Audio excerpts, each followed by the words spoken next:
Jadi yang new normal itu kayak apa? Bakalan ada pemikiran-pemikiran baru terkait dengan ideologi tadi yang mengambil esensinya dari corona ini. Semakin ada krisis, seni itu akan tumbuh.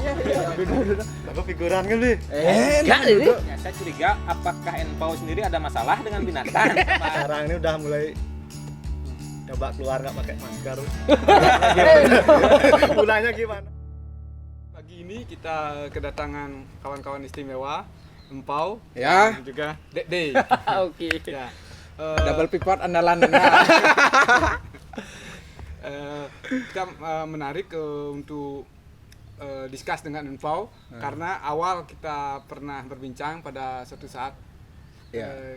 kemarin dulu. Ya, ya, Jadi ya, pernah ya. ada ke pameran Di setiap kesempatan kemarin tiap ketemu pasti ngobrol Ya, gitu. ada sebuah pameran kemarin waktu itu ada sebuah art showcase, kemudian kita sempat ngobrol tentang ya situasi yang kekinian yang Info rasakan tentang kehidupan berkesenian, tentang segala hal lah, misalnya sebagai warga di Gianyar dan di Bali. Terus kemudian langsung aja ya kita sambil biar Ini mengalir. Dede dikenalin juga Oke. dulu. Oke, Dede, kawan kita yang kawan dekatnya Info juga. Kemudian Dede juga di samping sebagai artis juga sebagai seorang pendidik ya, sebagai dosen lah, dosen.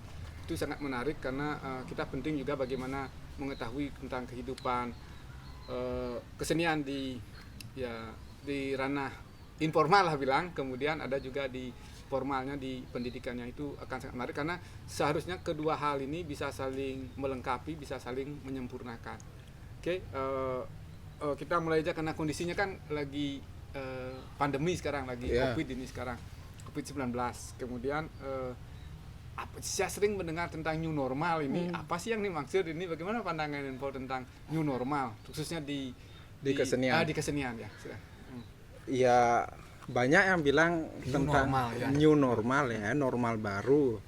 Tapi yang saya jadi pertanyaan juga, sebelum kata new normal itu muncul, yang normal itu kayak apa sih? Normal itu yang biasa-biasa ya. Yang Menurut seperti Martino apa? Menurut Dede apa? Menurut Pak Man apa? Normal itu sebenarnya kayak apa? Kalau dibilang new normal, normal itu kayak apa? Jogging. Ya duduk. Ini langsung secara Sungkeman dulu. natural ada pendatang baru. Silakan duduk, ada Surya Subrata. Sekalian aja. Yuk. Coba mensik. Ya, sekalian aja. Iya. Duduk. Aku figuran kan nih. Enggak ini. Duduk. Marok kalau mulai. Marah mulai ini. Sik. Ya Pak Dino ya. Aku jogging. Udah main kan nanya Pak mana? Coba Pak Dini sing ya. Sing di Batu Bulan. Oh itu ya di dekat sih. Nah, Mas. Pasang bes Pak. Ini ada Jaga jarak. ini ada gini tamu yang memang diundang, Surya Subrata. Tadi pertanyaan tentang new normal. New normal. Apa sih? Kalau tentang new normal itu saya juga nggak mengerti ya. New normal itu kayak apa? Yang mencetuskan itu juga siapa nggak tahu ya. Kebanyakan yang bilang new normal itu kayak rentetan, kayak latah dulu. Oh new normal. Padahal kalau dibilang new normal, yang jadi pertanyaan normal itu kayak apa? Kalau dibilang Berangkatnya dari ya mana? karena dibilang new normal, toh juga kalau secara perilaku dan apa tuh setiap detik atau setiap menit pun kita sudah melakukan adaptasi dan melakukan Perubahan. kegiatan-kegiatan baru, cara-cara baru yang sebelumnya memperbaiki cara sebelumnya yang tidak efektif. Dan juga dibilang berpikir baru, detik ini pun sudah menjadi lampau karena ketika kita mengerjakan dan memikirkan udah itu lewat 1 detik sebelumnya loh, kayak gitu. Jadi dibilang new normal tuh saya nggak bisa mendefinisikan secara gini ya, secara apa itu new normal. Normalnya sendiri itu saya juga nggak tahu. mungkin karena dikaitkan dengan ini kali dengan pandeminya kan Iya. ada pembatasan sosial. Iya. Nah kemudian yang dianggap normal dulu kan orang bisa Biasa di keluar. sana, Iya. bisa keluar seperti biasa. Nah, kemudian ada satu kondisi di mana orang ada pembatasan sosial Iya. atau karantina. Terus Iya. kemudian ya mungkin yang dianggap new normal itu adalah bagaimana orang work from home. Ya eh, emang darling, seperti ya kalau itu ya itu kan juga berpengaruh juga setelah munculnya teknologi dan sosial media. ya, Sebelum ada sosial media itu, apakah kita kan sudah melakukan kayak itu? ya, Bersosialisasi, bekerja di rumah, Iya. sosialisasi seperlunya. Jadi yang new normal itu kayak apa? Misalnya kayak saya sendiri tidak bekerja di rumah. Toh juga sebelum ada pandemi ini saya sudah bekerja di rumah. Jadi new normalnya itu ya kalau berhubungan di seni ya mungkin pameran secara yang Online. biasanya itu nggak ada. Ketika ada seremoni, ada tamu datang, kerumunan di sana kita ngobrol itu nggak ada. Pamerannya masih ada, karyanya masih tetap, cuma cara penyampaian Presentasinya. dan cara menikmatinya itu sekarang agak berubah itu. Dibilang new normal, secara seremoni ya udah diganti. Tapi kalau pengen menikmati karya secara langsung bisa aja kok masih. Cuma ya ada beberapa adaptasi. Kalau new normal sih terlalu harus masif ya kayak gitu. Kalau saya sih lebih setuju dengan adaptasi ya kayak gitu sih. Kalau di kesenian sih sekarang banyak yang bikin pameran online viewer, habis itu diskusi yang biasanya live kayak gini. Iya. Ada audience, ada seremonialnya, ada apa runtutannya itu sekarang diganti dengan Zoom. ya. Itu kan saya lihat itu hanya berubah di cara penyajian dan cara menikmati aja. Oke. Barangnya kan masih tetap iya. lukisan, tetap patung, tetap instalasi. Ya cuma caranya melihat aja dengan Oke. lewat media digital. Itu pun media digitalnya bukan secara sengaja kita membuat itu baru. Ya memang situasi yang menyebabkan kita melakukan itu. Karena medianya sudah ada, kita memanfaatkan itu. Ya, jadi Tidak kita membuat baru gitu. Jadi secara prasarana sudah memungkinkan dia. Iya, menjadi- memungkinkan. Kalau Dek kan Dek. Kan tanggap tentang Kalau ngelihat situasi new normal ya sebenarnya kalau dari pemahaman gitu ya, ini sebenarnya kita kan kedatangan satu tamu baru gitulah ya. Satu tamu yang kita sendiri atau individu lain bisa memberikan tamu ini tempat di mana. Misalnya kalau kita di seniman kedatangan satu tamu baru ini yang diberi nama Corona ini, kita kan jadikan dia sebuah ide ya. Banyak sekali, silahkan di-search di Instagram ataupun di mana gitu yang angkat isu tentang Corona itu banyak sekali gitu loh. Banyak sekali dia satu tamu baru ini dijamu dengan baik dengan teman-teman Iya, seniman. iya. Diberikan tempat istimewa yaitu tataran ide itu loh. Ini Iya. sangat dahsyat sekali kedatangan tamu ini itu. Nah, di mana juga tamu ini terkait dengan new normal itu kita kan nggak tahu sosok tamu itu seperti apa sih itu. Nah, kita diajak untuk berdampingan lah, saling memahami dan berupaya larut bersama dia gitu. Walaupun pada akhirnya kalau dilihat dari sisi negatifnya ini kan virus ya yang membawa satu dampak atau wabah yang orientasinya negatif, nggak bagus lah untuk kesehatan. Tapi di sisi lain kalau dari perspektif seni kita melihat ini kan agaknya suasana baru di dalam berkesenian seperti itu. Suasana di dalam berkesenian. Iya, suasana aja kan. baru di dalam berkesenian. Nggak jarang juga gitu loh. Yang terbaru deh, misalnya kayak Jakarta Binel terkait dengan program ESO itu, dia kan ngeluarin satu open application terkait dengan kehadiran karya-karya dengan konteks multidisiplin lah. Yang dalam hal ini sebenarnya yang diinginkan oleh Jakarta Binel itu kan bukan karya lukis gitu ya, Iya. bukan karya seni rupa murni lah, Mungkin tapi lebih ke iya. web art, Iya. internet art seperti itu yang diinginkan. Bagaimana memanfaatkan teknologi dengan meminimalisir kehadiran dari apresian dan juga masyarakat. Hal itu juga serupa dengan yang dilakukan oleh kesenian Bali. Art Bali, Bukan. kesenian Bali, Apa namanya? apa kehidupan seni di Bali? Bukan dari Pak Kun. Nah, membuat sebuah program itu ya? ada ya. Itu akan didanai katanya. Tapi karya-karya yang diharapkan itu adalah karya-karya sejenis itulah. Ya, karya di luar dari kemampuan seni murni lah. Yang bagaimana karya-karya itu hadir. Sebenarnya di HP saya ada kok gininya undangannya Yang gini itu maksudnya yang melampaui karya seni, Ya. melampaui karya seni rupa yang biasanya kayak Ya, lukis, patung. Ya kalau itu ada pendanaannya dari ya, pemerintah. kalau bisa dibilang Ya. dengan konteks new normal di kesenian, tapi kontennya tetap lukis, patung kan cuma penyajiannya aja Penyajiannya yang new yang normal, ya. bukan kontennya.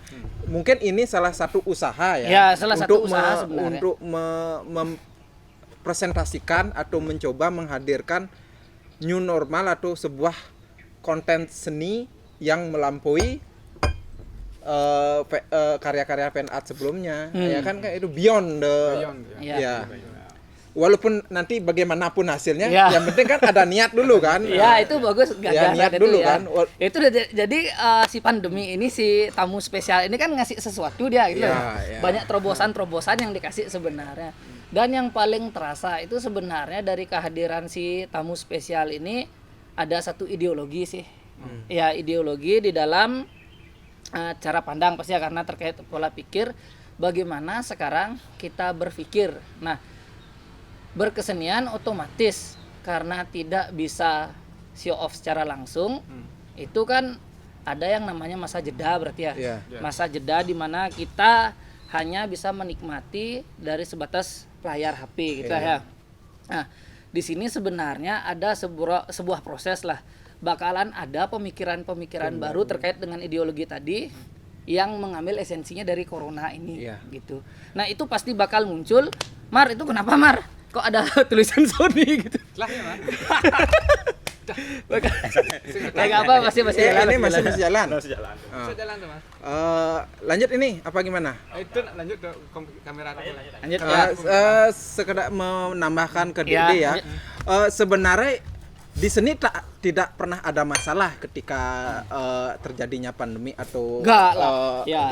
ada corona ini, karena art itu never Berarti ending. aman. Semakin ada krisis, semakin ada fenomena, semakin ada bencana, seni itu akan tumbuh karena dia itu bersifat merespon dan sebagai penanda zaman. Ya. Yang membuat orang ketar-ketir sebenarnya di business of art. Nah, di sana sebenarnya ketar-ketirnya. Kalau di artnya sendiri nggak ada masalah kok. Ya.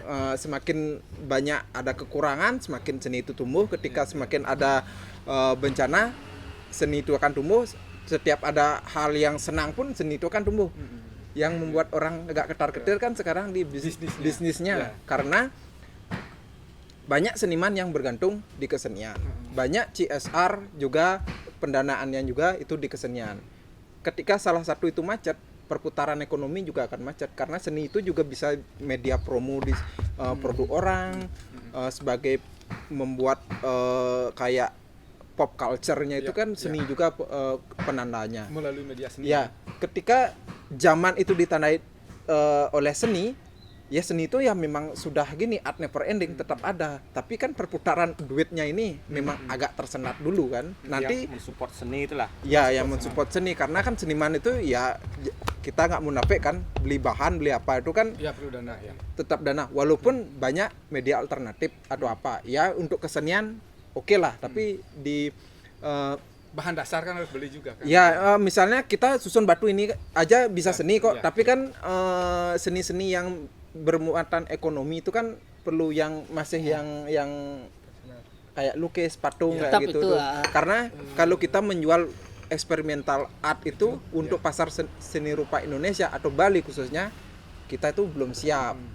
Nah, Apresiatornya mungkin. ya, Gitu ya. yang menjadi kendala kan sekarang hanya di perputaran ekonomi. Kalau seninya nggak ada masalah. benar. Semakin ya kayak Dede bilang, kita kedatangan tamu Spesial. yang akan mengubah ide, entah Ya. konteks, entah secara formalisnya akan berubah, secara ide akan berubah. Nah, Bakal gini lagi. Menarik Ya. tentang bisnis seninya itu Iya. ya. iya. Oke, kita jadi ada dua hal yang bisa kita nanti elaborasi lebih jauh. Pertama dari Enpau tentang bisnis seninya, kemudian nanti dari Dede juga tadi tentang penikmatan seni secara online dan offline. Yeah. Tentu itu ada bedanya. Ini menariknya ada kawan Surya Subrata juga. Bagaimana pandangannya ini tentang new normal, Surya? Aktif sekali juga Surya kan di barusan ini pamerannya ya masih berlangsung. Apa udah? Masih. Online kan? Bukan pameran sebenarnya. Pameran online. Posting. Sekedar gini saya suka soalnya orang ini anak ini gininya apa sudut pandang pemikirannya agak-agak beda lah dikit. Alternatif. Iya, karena gini, ketika semuanya mainstream cara berpikirnya seperti itu kan tidak ada yang menggugat kan, tidak ada pembanding ketika muscle knowledge-nya itu terlalu sama. Ketika ada muscle knowledge-nya berbeda-beda, Itu yang menarik sebenarnya. itu yang menarik kan, itu ya keberagaman cara pandang. ada pendebat-pendebat di ketika teori mainstream itu muncul kan, nah, kayak gitu. Nah, bagaimana Surya tentang new normal nih versinya Surya? Untuk kesenian deh. Untuk kesenian Ya, Ya, tapi sebelum ini normal tentang adaptasi COVID lah dulu. Bagaimana tanggapan awal tentang COVID? Kan jadi sudah olahraga, apa namanya? Habis olahraga. Sudah olahraga. Baru Sudah- pulang. Sudah jogging, maksudnya pasti ada adaptasi di sana dari adaptasi, cara hidup dan cara berkesenian. Sebenarnya kalau COVID sendiri itu saya sempat parno sebenarnya. Ya. Jadi takut keluar. ya awal-awalnya tuh ya emang bayanginnya tuh Bahaya. kalau kita keluar itu Kena langsung langsung kena gitu. Berlebihan lah langsung. awal berpikir ya. Seperti masuk hutan langsung diterkam macan. Ya seperti itu. Terlalu berlebihan sebenarnya. ya. Terus tapi untuk sekarang ini udah mulai coba keluar nggak pakai masker. Mulanya gimana? Ya, terus Tapi tetap cuci tangan, tetap Harus, ini. harus, ya. Cuma masih sekitar Standar protokol itu. Tahu lah area merah, Ya. area orange, area hijau. coba adaptasi seperti itu gimana. Terus tadi udah mulai olahraga keluar, ini baru mulai apa sudah sebelum-sebelum? baru mulai. Ya itu sih Cara ininya, cara adaptasinya ya, dengan dari olahraga. yang saya dengar-dengar dari sosial media itu emang berbahaya sebenarnya, cuma kita harus waspada. Waspada, waspada. Selalu menjaga lingkungan sebenarnya intinya. Iya, iya. Seperti itu kan sebenarnya itu pencegahan yang baru dikasih tahu oleh Iya, pemerintah, iya. selalu menjaga lingkungan gitu. Untuk new normalnya seperti kata beliau Empau, ya emang dari dulu seperti itu ya Ya, kegiatannya ya. seperti itu. Jadi Kontennya new normal seperti apa yang yang akan datang tuh saya belum terlalu paham oke. sebenarnya. Ya. Oke. Ya berarti perdebatannya di persoalan apa itu new normal sebenarnya. Ya. Kan masih tahap itu sebetulnya. Sebelum kita beranjak ke new normal, yang normal itu kayak apa? Ya, Oke. ya. Berarti ada menarik. Jangan-jangan tidak ada sesuatu yang normal sebetulnya. Ya. Enggak, ini yang menarik Mar. Nanti mungkin Mar bisa elaborasi lebih dalam. Pertama di new normal ini adanya suatu keadaan dalam tanda kutip keterpaksaan karena adanya virus atau Ya. keterpaksaan ataupun tidak adanya virus, kemudian orang harus di rumah. Kemudian setelah di rumah kan dia manusia kan biasa harus merespon alam itu, Iya. bisa tetap hidup eksistensinya, sehingga harus merespon. Kebetulan juga ada teknologi yang memungkinkan orang untuk Iya. berinteraksi secara online, online, sehingga dipilihlah cara itu karena memang dari bahayanya virus ini nyata adanya. Iya. Masalah bahayanya sejauh mana bahayanya itu kan para ahli pun masih sedang meneliti hal ini Iya. kan, karena ini suatu virus yang sangat baru yang masih diteliti keberadaannya, bahayanya seperti apa. Cuman yang pasti bahwa virus ini ada dan itu kita Iya. tetap harus waspada dan Benar. standar protokolnya ya, cuci tangan, Iya. ini pakai masker, jaga jarak gitu, Iya. terutama dengan istri orang. Istri timpal. itu normal, itu bukan new normal. Mar tanya dulu, saya sambil ambil minum dulu teman-teman. Oh, gitu. Tanya tentang ininya. Mana? Oke. Dari mana meneliti karyanya? Berarti kena kopi lu. Minum lagi ya. Oke, ini sebetulnya sebelum kita membahas tentang Karya. new normal, COVID, tapi kan perlu tahu juga sebetulnya latar belakang dari berkesenian. Penting, Kan ini kan ada Enpau, ada ya. Dede, Ada Surya ada Subatra. Surya Subatra. Surya Subrata Elaborasi dulu yang sambil baru saya minum dulu, tatap, ya. yang baru saya lihat sebetulnya. Orang yang Ketemu. jantan sekali. Nah, Seniman mungkin muda. masing-masing perlu diceritakan Indonesia. gimana proses berkaryanya. Kalau dari Enpau sendiri ya, tak awali ya. Yang saya lihat kan banyak sekali karyanya tentang yang pertama binatang, terus yang kedua kayak teori Darwin tuh saya lihat ada evolusi Ya. dan juga tidak normal lah sebetulnya kalau kita lihat binatang Iya, normal, iya. wujudnya kan ini kan tidak normal. Ya. Ya saya curiga apakah Enpau sendiri ada masalah dengan binatang sama manusia gitu Apa sih. Enpau yang ini? yang bisa menginspirasi terhadap karya-karyanya. Kalau Martino begitu melihatnya, saya nggak masalah, nggak Ya. apa-apa. Tapi sebenarnya karya saya itu bukan ngomongin tentang binatang. Ya. Saya itu ngomongin tentang ruang. Ketika saya kan ngomongin tentang ruang itu bagaimana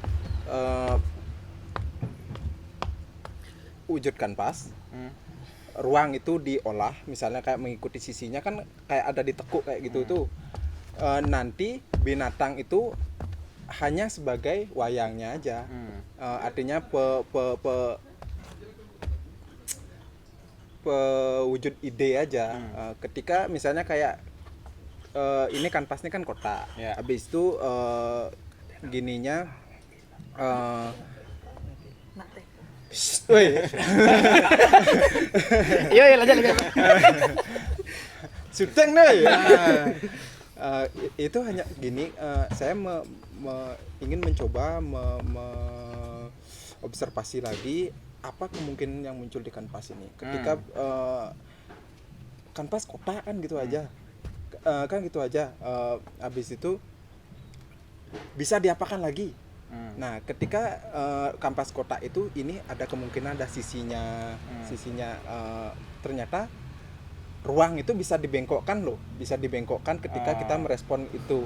Biar ruang itu atau kanvas itu dibengkokkan atau ruang itu direspon, biar kelihatan semakin mantap. Makanya binatangnya itu juga mengikuti gininya ruangnya itu. Sisi-sisinya kan udah direspon. Kadang-kadang juga ada sisi kedalamannya juga direspon kayak gitu. Kalau saya melukis binatang itu ya sebenarnya tidak ada masalah tentang binatang. Saya hanya ingin merespon ruang. Bagaimana juga benda, makhluk dan yang lain juga akan selalu merespon ruang itu. Apapun ruang itu wujudnya. Kayak di lukisan saya ketika ruangnya itu bengkok, ditekuk, lebih pendek, lebih panjang, manusia atau binatang itu sendiri atau makhluk hidup juga pasti akan merespon itu. Nah, kayak begitu. Kayak misalnya ada fenomena di Bali tentang ruang. Bagaimana ruang-ruang di Bali itu orang-orang di Bali bisa sangat merespon ruang tersebut. Sebelum contoh kabel PLN. Sebelum ada kabel PLN tidak ada pembatasan tinggi untuk Badai apa? untuk segala atribut Gogoh, kebudayaan kan, gogoh, ya. atribut kebudayaan. Setelah ada kabel PLN itu kan ada sedikit tidaknya pembatasan tinggi. Ya. Dulu kita tahu ada namanya gebogan yang tinggi itu di desa saya ada di PJ yang Bedulu itu gebogannya sangat tinggi-tinggi sampai 4 meter gitu. Ketika ada kabel pemerintah itu entah PLN entah Telkom kan kita dibatasi jadinya. Itu dipendekin gitu jadinya. Kayak badai nggak bisa terlalu tinggi-tinggi banget. Harus kita dibatasi oleh tinggi kabel tersebut kan. Itu akan menghambat budaya di Bali tidak, karena kita juga bisa meresponnya. Upacara tetap jalan, semua akidah agama tetap jalan, tapi tidak mengganggu situasi yang ada. Itu kan salah satu merespon ruang secara nyatanya. Kalau di karya saya juga begitu. Habis itu ada fenomena keterbatasan ruang di Bali. Kayak dulu rumah orang kan melebar kan, sikut sataknya itu kan ada gininya peraturan-peraturannya. Ketika ada urban, tanah pun semakin sempit. Bagaimana wujud orang Bali merespon ruang itu ketika melebar tidak bisa, rumah Bali sekarang ditingkat. Triangle-nya itu berubah dari atas ke bawah karena ke samping nggak bisa, kan ke atas bisa jadinya. Kalau di istilah Jerman itu namanya Raumdeunter. atau di dalam interior bagaimana orang bisa merespon ruang tersebut. Kalau di dunia modern, ketika keterbatasan ruang, maka muncullah furnitur-furnitur yang sangat tepat guna dengan merespon ruang. Kayak misalnya ada dipan, di bawahnya ada laci, kan menghemat ruang kan. Iya, iya. Di tangga kan ada, di bawah tangga itu kan ada lubang gini, di sana bisa kan terbuang, tidak dipakai. ya itu direspon kan kayak gitu. Orang Bali pun begitu. Dia tidak akan pernah mati ketika ruang itu terbatas. Semuanya bisa direspon, tapi kehidupannya tetap jalan. Nah, contoh di pertunjukan. Pertunjukan di Bali tidak akan pernah kesulitan dan tidak akan pernah kesusahan tentang ruang. Contoh kalangan. Kalau pertunjukan modern kan harus ada panggung sekian. Kalau di Bali tidak masalah, seberapapun ada ruang dia masih tetap bisa Berekspresi. berperform di sana. Kayak contohnya Calon Arang, itu paling fleksibel lagi gininya, bisa di jalan. fleksibel lagi ruangnya, karena panggungnya itu bisa sekalian langsung dengan audiensnya. Nah, contoh lagi yang paling sering kita lihat itu topeng Pajagan. Topeng Pajagan itu kan pentasnya di rumah-rumah orang. Dia tidak pernah masalah ruangnya itu kayak apa, tetap Kecil bisa, besar ya bisa. bisa. Nah, itu di Ya. seni pertunjukan, di sini gini, di seni rupa udah kita lihat. Dan paling gini, paling kena banget sekarang tentang ruangnya itu di Bali. Di Bali tidak ada ruang yang terbuang. Semua ruang termanfaatkan dengan baik sehingga merubah wujud dari visual kehidupan di Bali. Contoh, kalau di jalan kan tahu jajaran rumah Bali. Dulu kan tembok, angkul-angkul kan jaraknya tepat. Sekarang enggak, terlalu banyak lubang sekarang. Kios, angkul-angkul, kios, angkul-angkul. Nah, kan kayak gitu kan. Itu termasuk adaptasi. Ya, pemanfaatan ruang, Pemanfaatan ruang. tapi tidak merubah tatanan adat sama arsitektur di Bali, karena dia tidak menutup angkul-angkul, tidak berjual di angkul-angkul, tapi space kosongnya itu dimanfaatkan. Kayak gitu. Merespon sebenarnya. Ya, merespon kan. Keadaan. Jadi kan coba lihat foto Bali lama, bagaimana tatanan jalannya kan, tembok, angkul-angkul. Sekarang karena merespon ruang itu drastis, lubangnya terlalu banyak sekarang. Kayak gitu. Kalau karya saya sih begitu. Habis itu kenapa binatangnya dipanjangin, digabung kayak gitu kan? Dibengkok-bengkokkan. Ya, dibengkokkan kan kembali ketika organisme itu, apalagi ini di seni rupa, kan banyak kemungkinan yang bisa kita olah kan, di surrealisme atau di pikiran kita atau di distorsi kayak gitu. Itu tidak hal yang baru, karena zaman dulu aja penggabungan binatang itu juga sering. Contoh naga itu bukan ular misalnya. Naga itu adalah gabungan dari banyak binatang. Mulut naga, badan ular, cakar elang, tanduk kijang, sayap burung, kayak gitulah. Banyak juga di binatang-binatang mitologi yang merupakan gabungan dari binatang, berbagai macam binatang. Tujuannya apa? Kan pengen mengambil spirit-spirit unggul dari sebuah binatang itu kan. Spirit-spirit unggul dari binatang itu digabung menjadi satu binatang baru, dan itu menjadi objek kita mengambil spiritnya sehingga dipuja kan, kayak gitu. Kayak contoh Garuda, manusia berkepala burung Garuda, kayak Narasimha Murti Awatara, manusia berkepala singa. Nah, itu coba saya pinjam dan menjadikan inspirasi bagaimana binatang itu bisa diapakan lagi. Selain juga secara sebenarnya ketika lukisan saya ada itu mengolah makhluk kayak entah binatang, entah manusia, entah gininya, kan tidak ada keterikatan dengan apa itu yang sebenarnya, binatang yang benar itu. Misalnya kalau terpaku pada realis, kependekan, kepanjangan, ketinggian atau kelebihan itu kan akan menjadi masalah. Ketika saya cara ungkapnya seperti itu, kependekan dia tambah bagus, kepanjangan dia tambah eksotik, nah kayak gitu. kelebihan, misalnya kakinya terlalu banyak tambah huni ya, kayak gitu. Jadi tidak ada keterikatan di sana kayak begitu. Menarik Oke. ya, menarik konsep. Tapi yang paling inti dari karya saya itu adalah merespon ruang tersebut. Oke, merespon ruang. Ya, pertama sisi kanvas, makanya dibengkokkan atas bawah kiri kanan sama. Ketika ruangnya dibengkokkan, binatangnya juga dibengkokkan atas respon dari ruang itu. Itu kan bidang datar dari kanvas itu sudah direspon. Tapi di seni rupa, khususnya di lukis, ternyata ada yang baru. Kanvas kan ada tebelnya, ternyata tebelnya kan bisa direspon lagi, makanya keluar seri saya yang cutting itu. Cutting ketika ada ruang di displaynya kan ada ruang bolongnya itu.